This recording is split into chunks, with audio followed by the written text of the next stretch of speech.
All right, man. Yo, everybody, what's up, and welcome back to another episode of the APF podcast, episode 150. It is I, the most phenomenal man that shocked the system, aka the coach. And it's your boy going for. Hope you guys are having a good start to your weekend.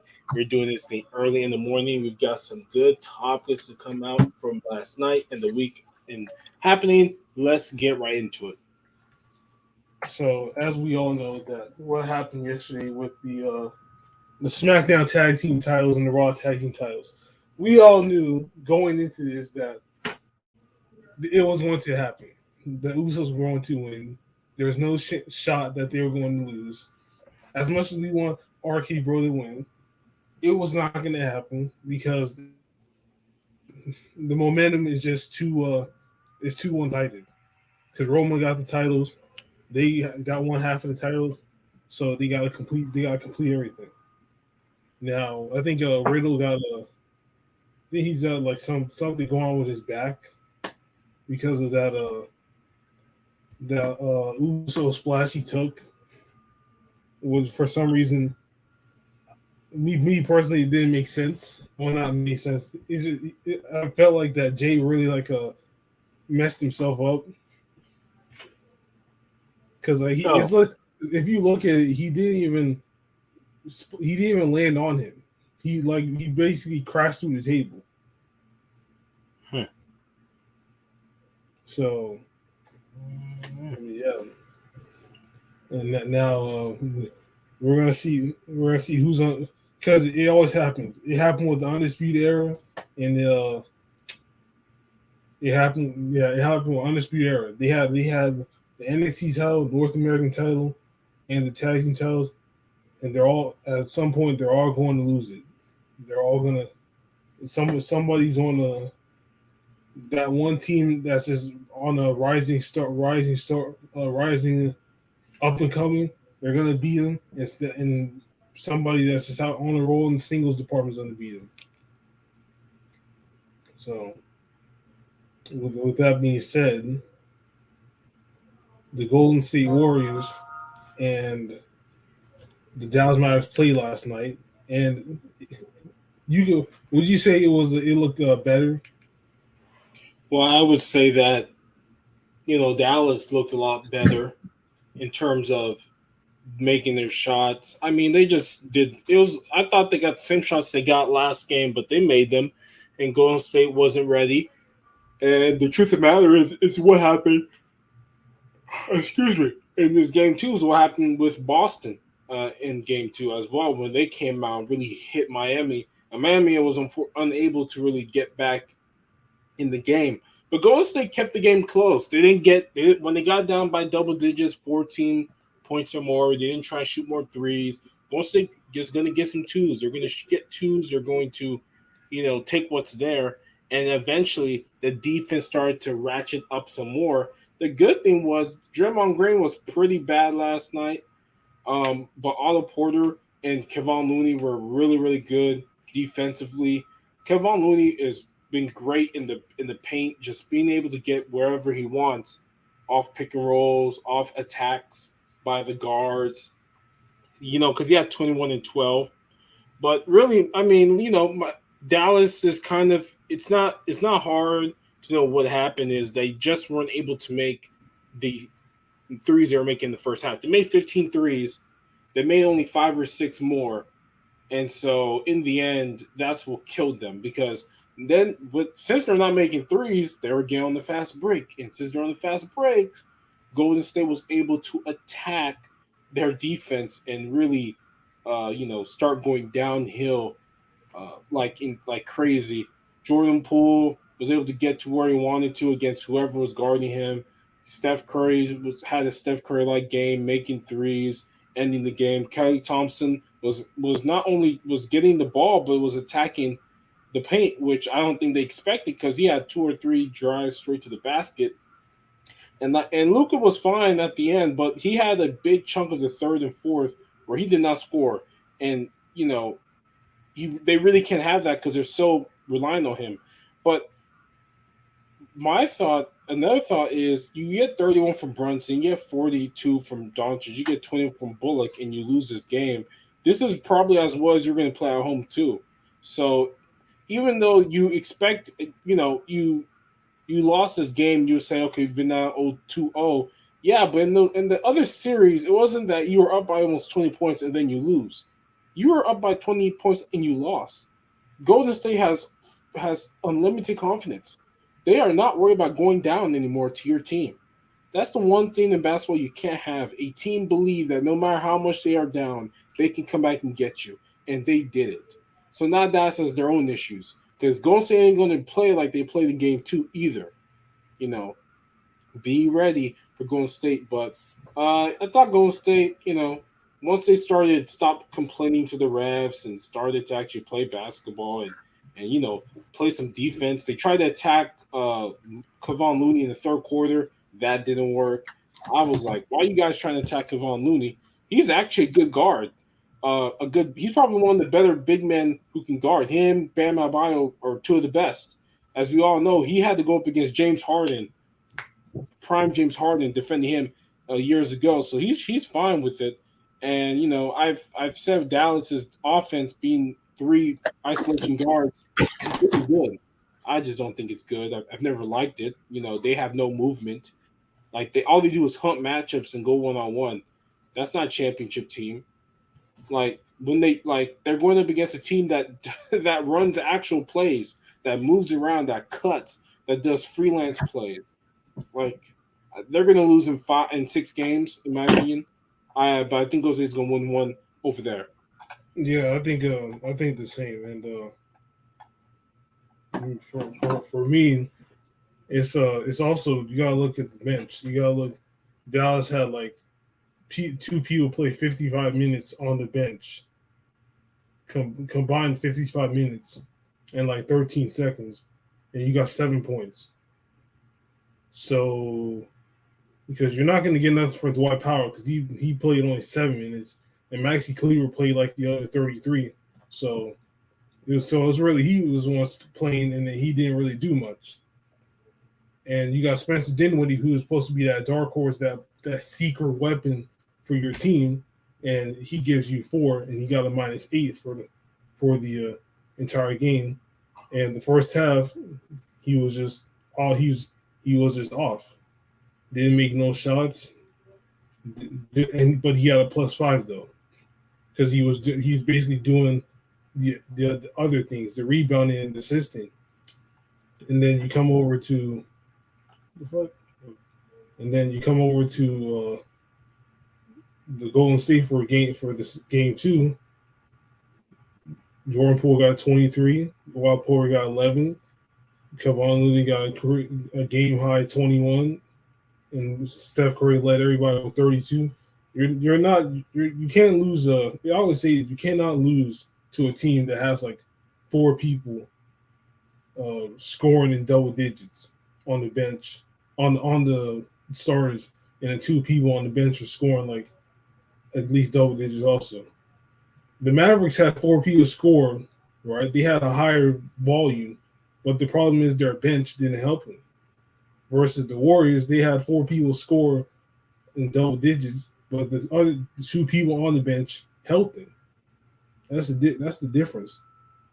So for Dallas to have a chance, they have to have 2 people score minute. They have to have Spencer Dinwiddie score 20 points minimum, at least 20, and Maxi Kleber score at least like 15, like making like 5 threes. They have to, because you're not gonna win the series with just your starters scoring. You have a bench for a reason. Your bench is there to help out when the starters are losing it or just losing it. That's why you have a bench for a reason. Versus let's see, game one where Luka was just locked up. They locked him up, scored like 20. He scored 20. Brunson, what did he score? He scored like 14. They both had bad games, but you see, Spencer Dinwiddie has 17, and that was it. Versus Golden State, who everybody scored double figures, but like I said, Jordan Poole at 19, Otto Porter at 10, so they had some help. So from what I'm looking at right now from these two games is that you have to have your starters play well, and you have to have your bench to back you up. If your bench isn't backing you up from game, if Dallas's bench isn't backing them up from game one, and in game two they come around and score 7 combined points from the two highest people that played the most minutes, you're not going to win. Versus the Warriors, who had uh, who had the two highest people of last game and game one played the two highest minutes on the bench, scored a combined like 29 and 34.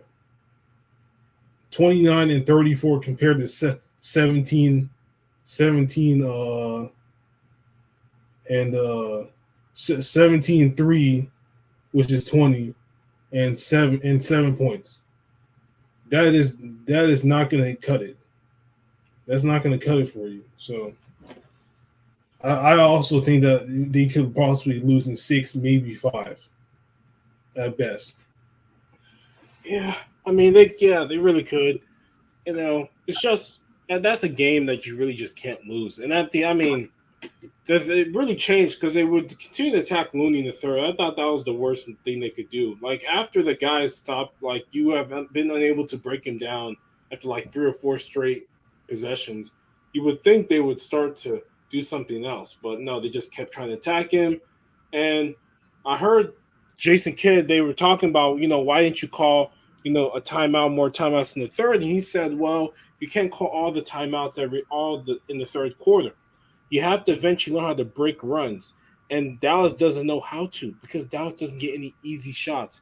Even Luka's twos are all difficult. They're all counter move, go left, go right, spin, all kinds of stuff. It's nothing simple. It's not a screen and the guy's, face blocking you, so you just flash to the rim, or it's not a pick and roll where you give it to the big and because they double team the guy and then the guy from the corner comes down to dunk it. Everything's difficult for them. Or is it three? So, and like Brunson, like he's 6'3", trying to go inside doing all these little moves. I'm like, you're going nowhere, dude. Like yeah, you made those game, tonight, but like I'm more than happy to allow you to shoot over a bunch of 6'8", 6'9" guys because that's your game. Dallas needs to try and get easier shots, especially when three is not falling. They need to either get some plays where they can get some movement, some guys cutting something, because the three is not going to fall all game long. That's why they lost. Part of it, they just kept shooting threes and nothing was going in. Golden State shot 50% from the three. They only shot 28 shots because Golden State is more than happy to get twos. That's the reason why they're a better team. The best teams know when to shoot threes and when to just get a bucket. And Golden State just trying to get buckets. Dallas is just trying to shoot threes. I mean, it works. It gets you there, but Golden State is already. Look at the second game. Luka 5 of 10, Reggie 6 of 10, Brunson 5 of 7. I mean, they was hitting their threes. They was hitting their threes, but They're hitting them early. In the second half, they were not hitting those threes. Those same shots they were making, they weren't making. Golden State playing good defense, have hands in your face, they weren't making it. They were 6 for 18 in the second half. Yeah, I mean, it's not easy to continue to make that level of 3 pointers they're making. It just isn't. It's really unsustainable. Shooting like 15, like to make 15 threes in the first half is really hard. So I think they'll do better, but they just need to try and get easier shots at the rim. And then the issues, they have nobody who can back down, so everything's a three. If they can't get in the paint, then they're gonna just shoot a three. Yep. Ooh, so we're talking about the other game? Yeah. Okay. That one is is right now it's looking pretty not really one sided. I think for me personally, Boston was They lost. They lost by like 11. Miami was just basically on their. It was just on their stuff. Mm-hmm. He was on their stuff. I mean, look at the turnovers in game one. 7-2, 2-2, 2. Like where everybody on that team except Daniel Tice turned the ball over. You got a total of like 16 turnovers. So That's true. 16 turnovers versus uh, versus 12. And Jimmy Butler was just a free throw demon that game, going to the line like 9 times and hitting like 17 out of 18 free throws. So when you have that, and you hit, and not only that he's shooting good, that is very hard to beat. Even though you have Jason Tatum scoring 29, Jaylen Brown 24, and then Robert Williams scoring 18, and you got Peyton. Well, Peyton Pritchard was like the third highest field goal attempts for that game on the bench with 16. So that means that you know who's it, Derek White wasn't really shooting the ball because he shot the ball more times than he's on the bench and he played more minutes. So that needs to, me personally, I'd probably move him, but it seems like they kept him on the bench. And for game two, it was a different story. It was a different story. Marcus Brown, Jaylen Brown had 24 each. Jason Tatum had 27.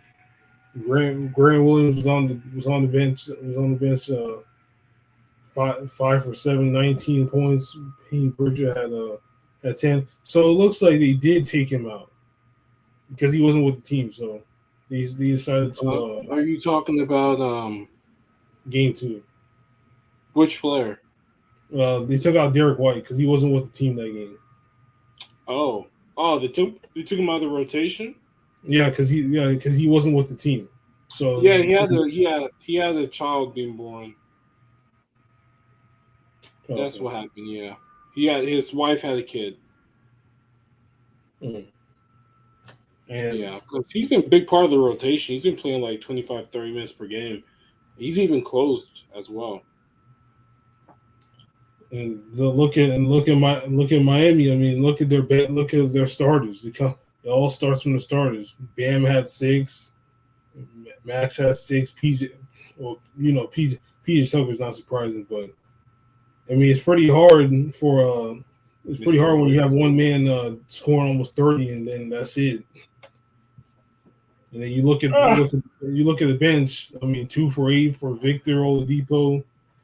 Tyler Hero's like 5 for 11, and like the I set. mean, Tyler Hero kind of shot well, but he didn't shoot He didn't shoot enough. He only shot 11 shots. I mean, here's what it is. And Bam only shot the ball one time in the second He's half.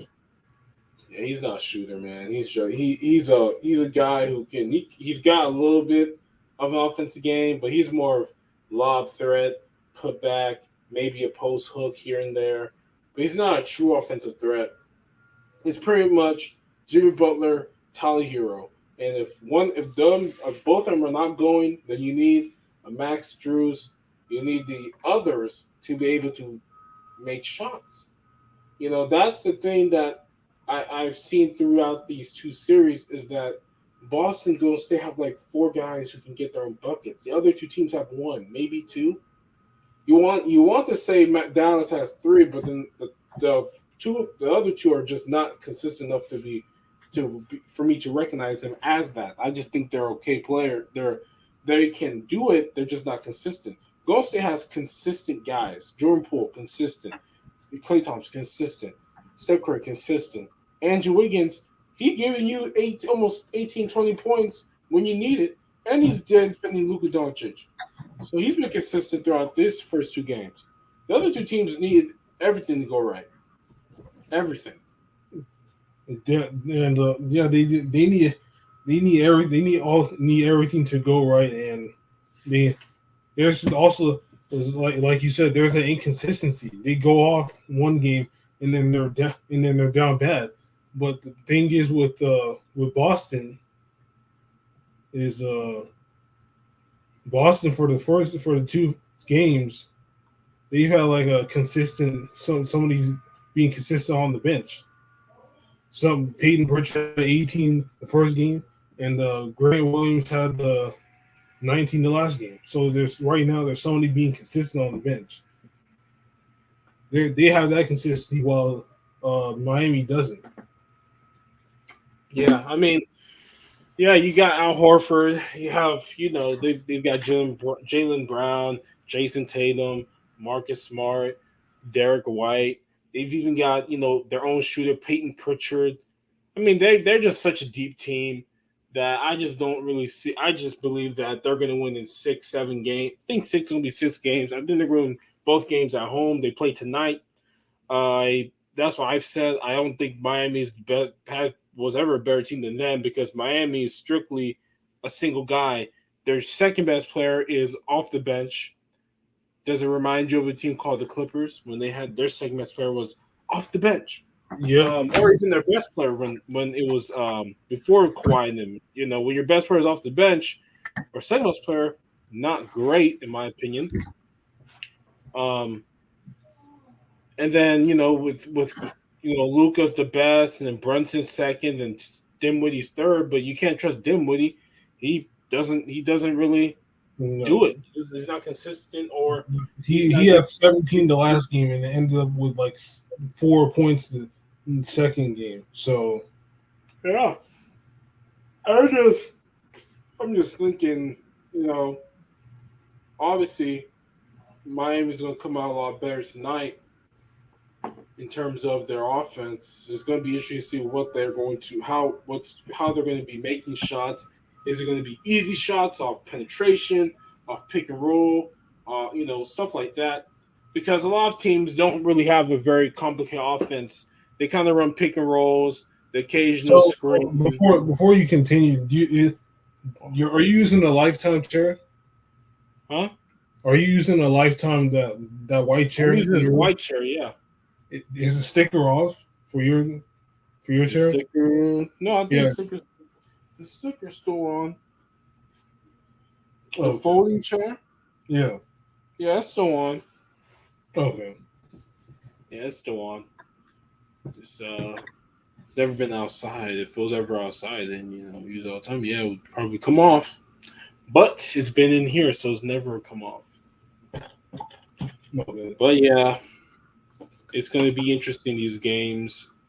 Um, and I, also on that I say WWE thing, though. something. I say my I want to say Miami 7. I I don't know. mean, there it's a I have close to see series there. I have to see the Boston play the next two home games now. Oh well, we'll be on 7:30, 8 o'clock. I'll be watching that, and we'll see how Miami responds, what they're gonna have to because do. they're But shaky right now. They are shaky. yeah, like they have one guy who can really do it, and Boston has like two bona fide ones, and Marcus Smart is that third guy who's showing you he can do it when necessary. They've only got Jimmy Butler, maybe Tyler Hero, but really Jimmy We're Butler. not even going to talk about Kyle who. We're not Kyle, going to talk. who he ain't even there. He can't play. He got his Exactly. hamstrings messed up. He Exactly. can't even play no more. I Exactly. don't That's know. exactly why I said Kyle who because he is a he's a non-factor, man. After Toronto, Yeah, he just disappeared. yeah, it must be a pretty bad hamstring. I Must mean, be. I'm just calling it how it is, man. He just wasn't. He's just a non-factor his entire playoff run. Yeah, I mean he's Nobody. been hurt.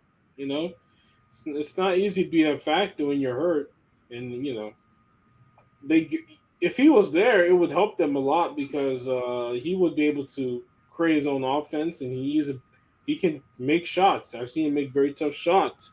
He would open the offense. He would be the one running pick and rolls and making good decisions. But it's all Jimmy Butler, and so it's not easy trying to be that do it Jimmy yourself. Butler's got to do James Harden's job, but better.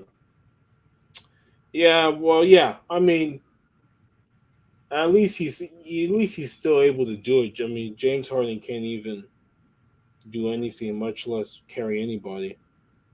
At least Jimmy Butler carried his team here. Jimmy Butler. People won't say this, but it won't be long. If Jimmy Butler ever won MVP, I would then say he's better than James Harden because it's not only you know numbers, it's also what those numbers got you. And what those numbers got James Harden. At the end of the day, he's a laughing stock who people make fun of at this point.